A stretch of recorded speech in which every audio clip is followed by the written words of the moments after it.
Well, hey, man, Oliver, it's wonderful to meet you, sir. Thank you for taking a minute out for the show today. I appreciate it. Not at all. It's good to be here. So, before we get into your good work, I want to know first and foremost, we're entering a new year, and one of the most yeah, hardcore things that we've had to deal with in the last 4 years, 4.5 years, was the pandemic. How much of getting through that time period has affected the way that you live life today? Oh, that's a great question. Um, I think it's an interesting one. A lot of my peers now talk about missing the pandemic and missing all that free time that you have to do your own projects. I was at university during the pandemic, and I think that the lockdown and the fact that I was basically isolating, but isolating in a house that had 9 people in it meant that it really kind of made me appreciate the benefit or the fun that you can have while in your own home, if that makes sense. Yeah. So you can we've I now live in London with my brother and a mate from uni, and we've got this amazing flat where we just we don't you don't need to leave to have fun, which I think it maybe isn't the takeaway that most people got from lockdown, which is that at the end of it everyone wanted to go back and be outside and be social. But I actually realized I quite like being indoors and making my own fun.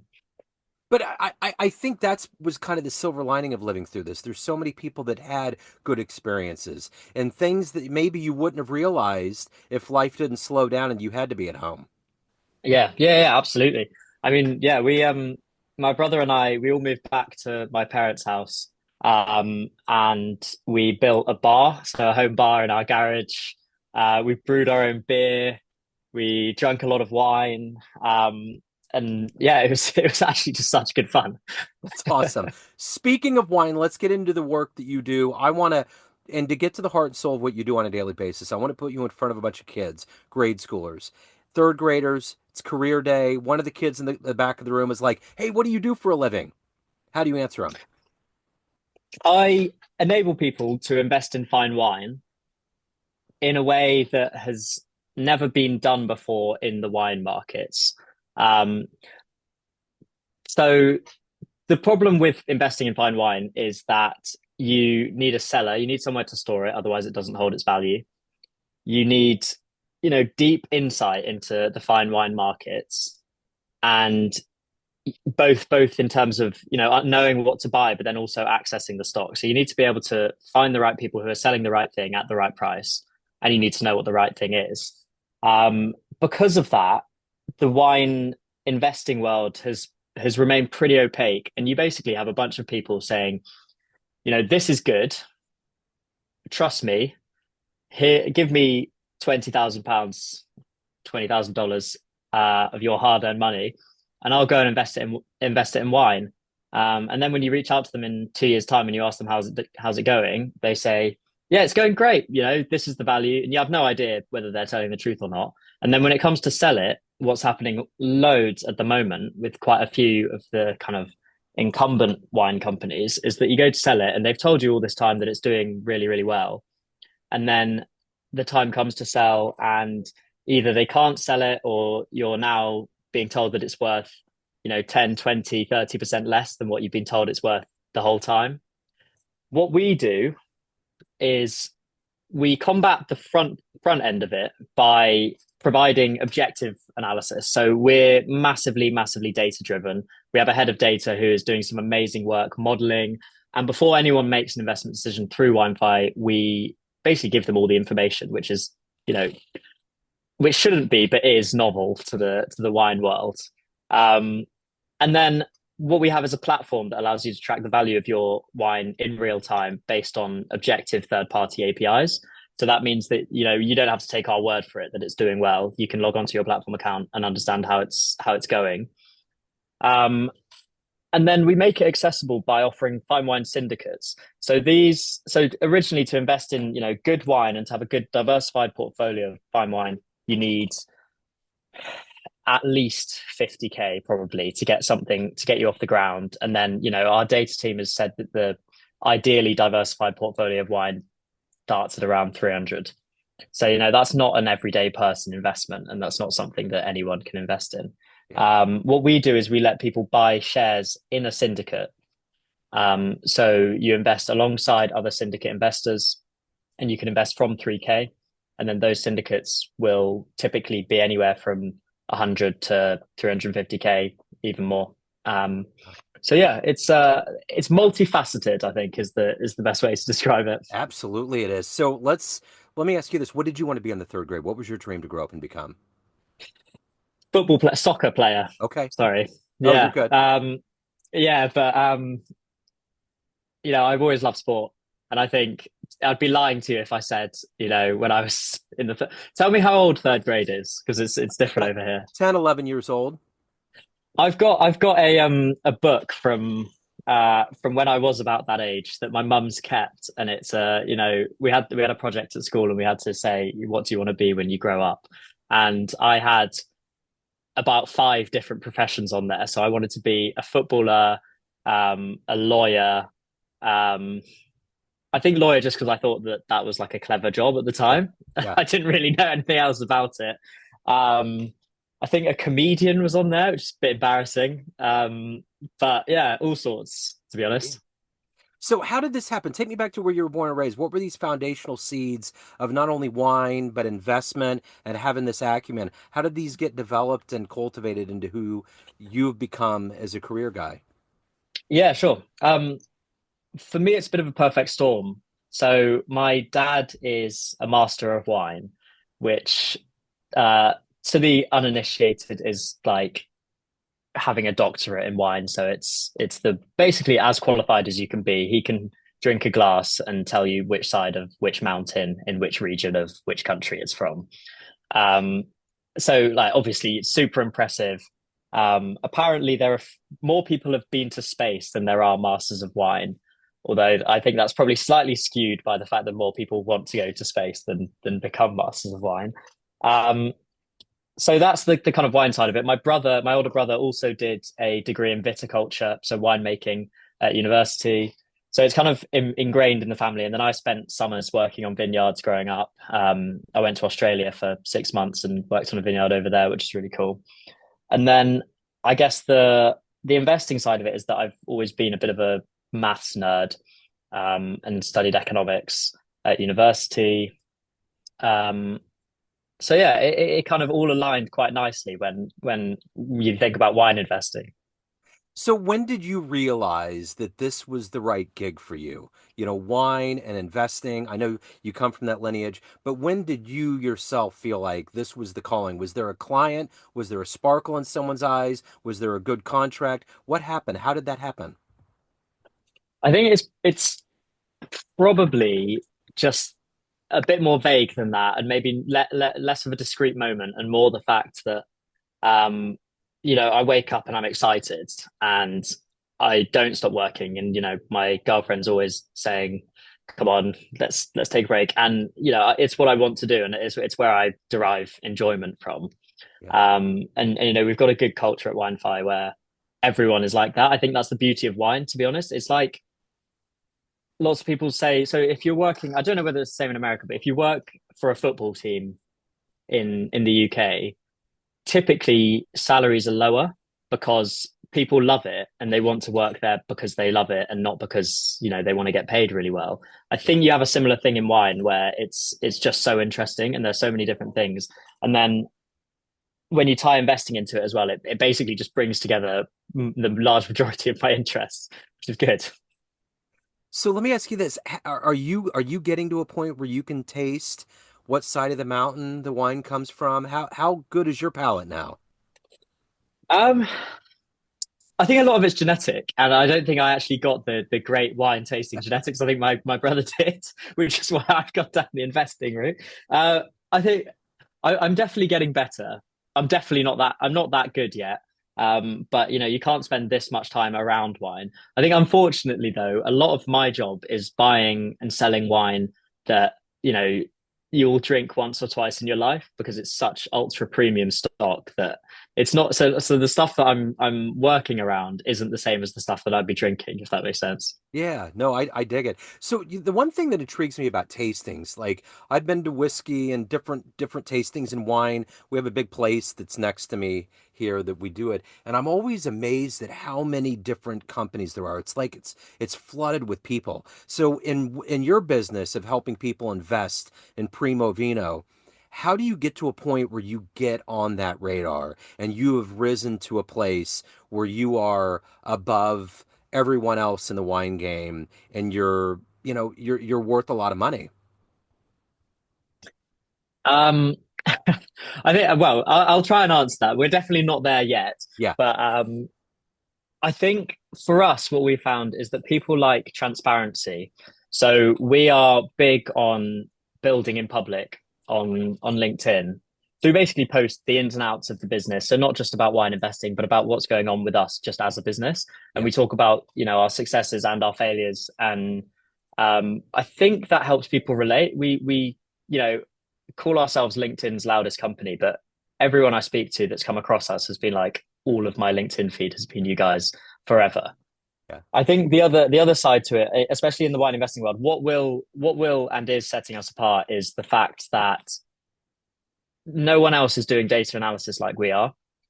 So eventually, it's a game where you need that market share, and people who've never heard of any wine investing company are going to look at three companies, and the one that actually can prove what they're talking about is true is going to get your vote over the two that can't effectively. It also lets us outperform. So I think as we grow and as our portfolios hopefully appreciate, um, there's an element to which the proof is in the pudding, and we won't have to actually say anything. We'll just let the numbers do the talking. In back tests, our um, trading kind of algorithm modeling stuff has typically outperformed the market benchmarks by around 8%. And that has been proven in the syndicates that we have had up and running. So I've just put together our first syndicate update for our champagne syndicate, which was the first one we launched. Um, and again, we've outperformed the market benchmarks by about 8%. And I think, to be honest, once you are able to just consistently do that, then people will come. yeah.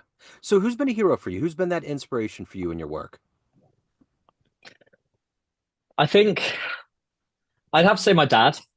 It's a bit of a boring answer, but he has the beautiful thing of absolutely loving what he does. And that is rare, I think, in life to be able to basically dedicate your life to something that you love to do and that doesn't feel like work. And I think that it kind of feeds into the other parts of your life as well. So like he's also the kind of happiest, most cheerful, yeah, like it just top guy. And I think the fact that he's found something that he loves to do helps with that. So I've always kind of said, if I end up like him, then I'll have done all right. So if you could go to a vineyard or you can meet somebody that's an enthusiast or an entrepreneur that you admire, who would you love on this planet of anyone to meet and hang out with that might benefit what you're doing in your career path? Sure. That is a great question. There are so many interesting people in the wine world and such unique personalities. Um, oh,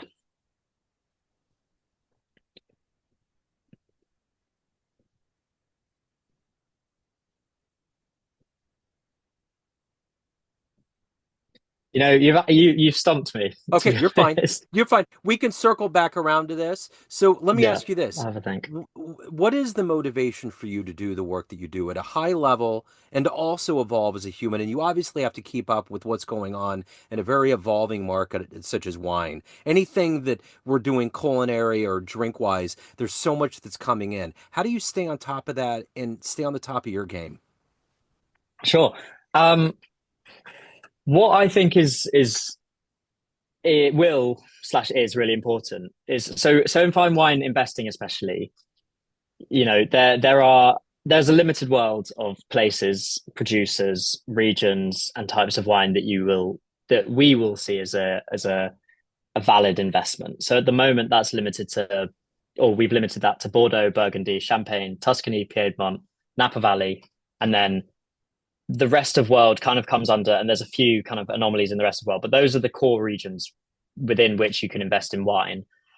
What we are building is a sentiment analysis tool so that we can look at, I don't know whether you're familiar with Vivino or, wine review websites like that, where Yeah. people are basically seeing these up and coming wines and saying, wow, this is amazing. And obviously it has to then meet a certain set of criteria.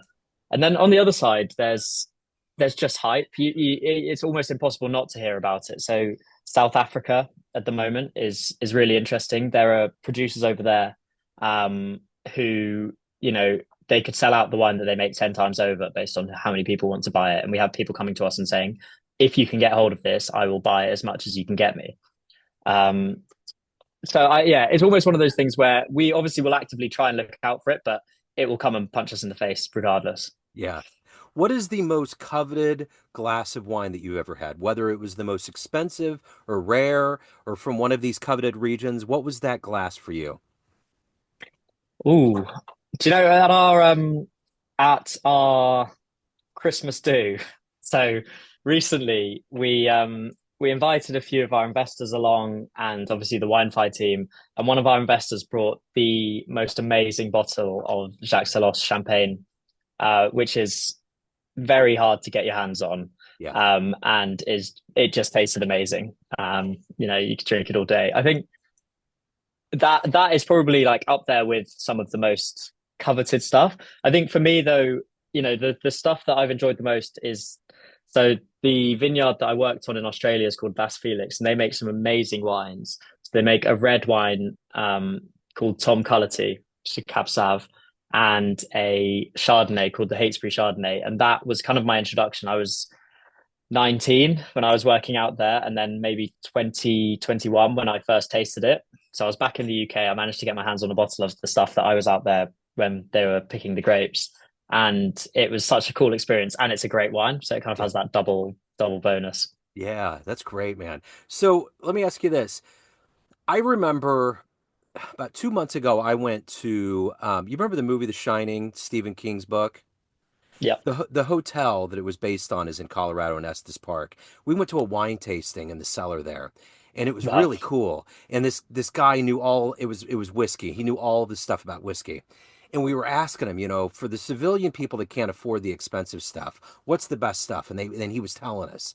And we got it. We understood what he was talking about.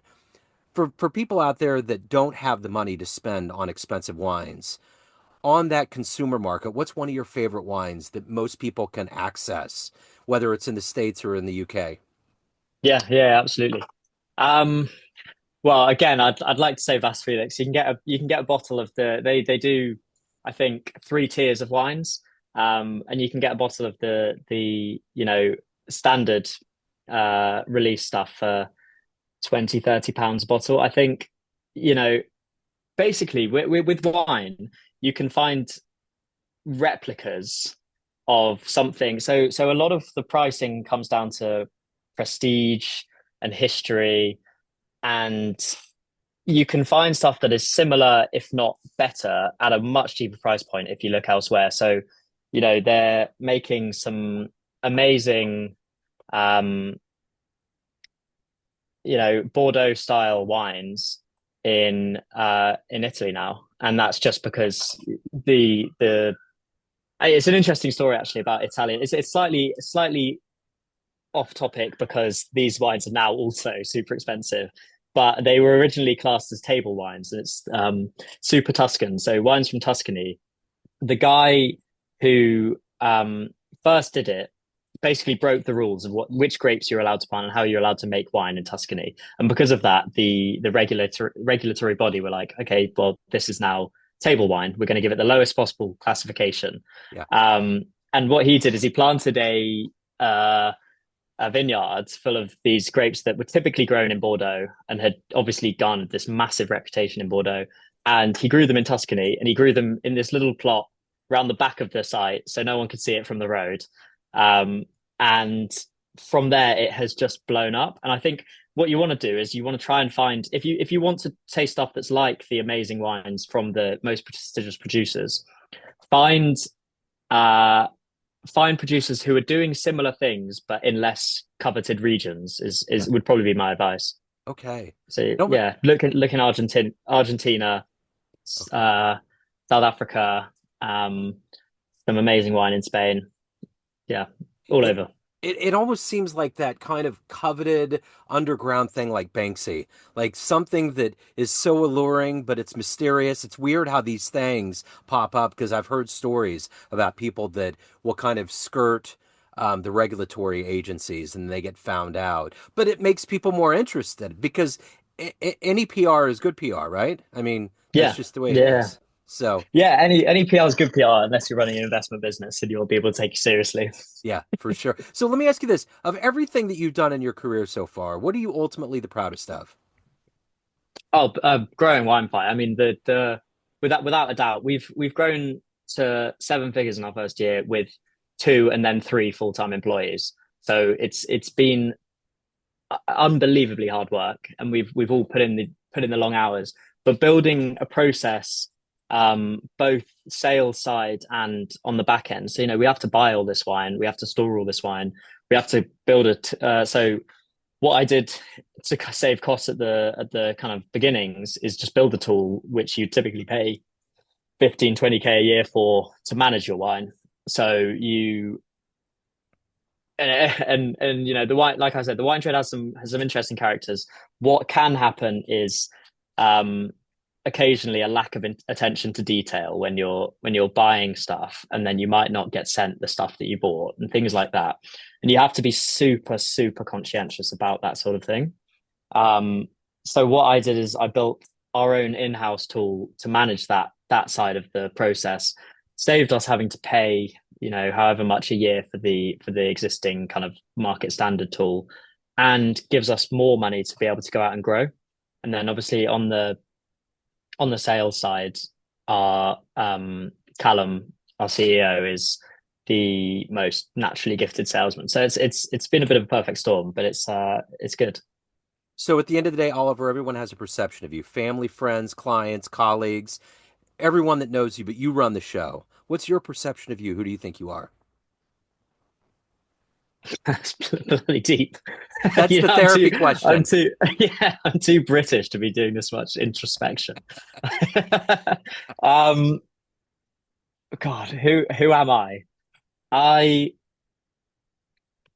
I can tell you who I'm trying to be. I think Okay. that's the easiest way of doing it. I I dig it. think that people like working with nice people, and I think that eventually that comes back to benefit you.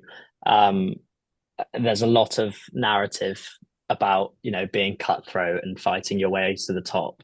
I think if you successfully build relationships by just actually being nice, like thinking about other people first, um not trying to absolutely ruin everyone on every business deal that you do because you're trying to basically take every penny that they have, and actually working with people. And I think that applies not only in business but to life, if that Yeah, makes sense. So totally so I makes think sense. nice and successful are the two words that I would like to use. And maybe the second one. Oh, well, but they can probably always both use work. Yeah. So, I'm in Kansas City. Believe it or not, they call us the soccer capital of the world. We have a lot going on, and we're going to have the World Cup here in a few years. Yeah. So I take my son to indoor soccer. They got an indoor soccer league, which is just fast paced, really cool. So I'm a big soccer fan myself. So I'm curious, in your life of watching football matches, what has been the greatest game that you ever went to? The most energy, just absolutely gonzo. Was there a game like that you've witnessed? Oh yeah. I mean, the off the top, so I'm an Arsenal fan. We've had a couple of good seasons, not quite uh, got where we wanted to be just yet, but there's been some amazing games over the last couple of seasons for Arsenal. I mean, the one that I think in recent times have me, squirming about in my seat is we played Man City, who had just won the league.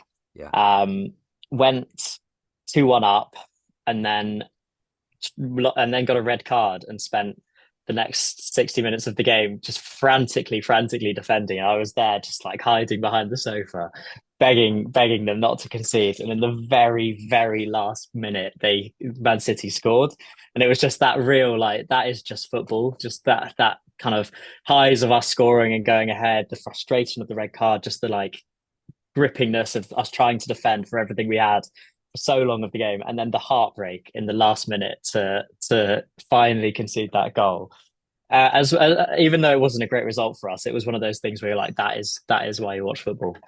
So a red card? I'm not familiar. Is that like that's like a death sentence? Yeah, so it's you're just out of the game for the rest of the game. So you What, play with one less player. wow, what did he do? Like something like bad? Like it deliberately injures somebody?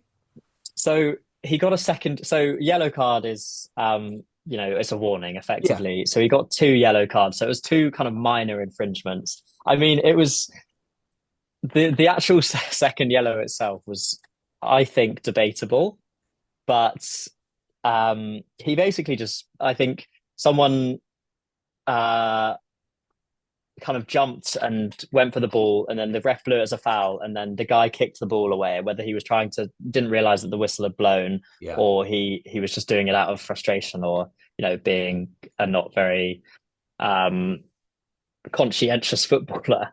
yeah. He got the second yellow for that. It was a bloody nightmare. Wow, that's crazy. Well, we have the first women's professional soccer stadium in Kansas City. They just opened it Wow, last year on the riverfront. Patrick Mahomes' wife, Brittany, is an investor in it. And cool. Time Magazine voted it as the #1 destination on the planet last year. And I happened to go and see a couple of games. And man, it was a great place to watch a game. So there's believe it or not, Yeah, it's whether amazing. people know it in Europe or not, Kansas City has quite a bit of soccer cloud here. So it's good. What's the Kansas City team called? Our actual team is Sporting Kansas City. Okay. And then Casey Curran is our women's team. The indoor team I watch is called the Kansas City Comets. Um, Okay. so yeah, and there's a lot of practicing. A lot of people come. We're right in the middle of the country, so that's probably a part of it too. So Yeah. it's Yeah, definitely it's really good. cool. It's really good that they're so behind women's football as well. I think it's really Yeah, important. I mean, I went to an Arsenal women's game the other day, and they played some of them at least at the men's stadium, which is really cool, and they sell it out as well, which yeah. is just so impressive. Yeah, this team sold out so much, tickets have just skyrocketed and they become the thing. But my son wanted to go see the stadium back in the fall when the season was coming to an end, and they happened to have a collegiate tournament. So we got to go in to see like 3 games at like a ridiculous rate. It was the perfect day to go, and we got to just Yeah, watch it's so soccer all cool. day. So it was It's cool. brilliant. Yeah. Yeah, it was awesome. So, hey man, if anyone wants to reach out, learn more about your company, invest any of the good work in your world, where's the best place to go? Our website is www.winefi.co. My email is ollie@winefi.co, and my LinkedIn is Oliver Thorpe. Okay, excellent. Oliver, this has been wonderful. Thank you, sir. Thank you for your story. Thank you for your time. Have a wonderful new Thank you year, very man. much. I It's been appreciate it. brilliant. Great Yes, to meet you. great to meet you. Thank you. Take care.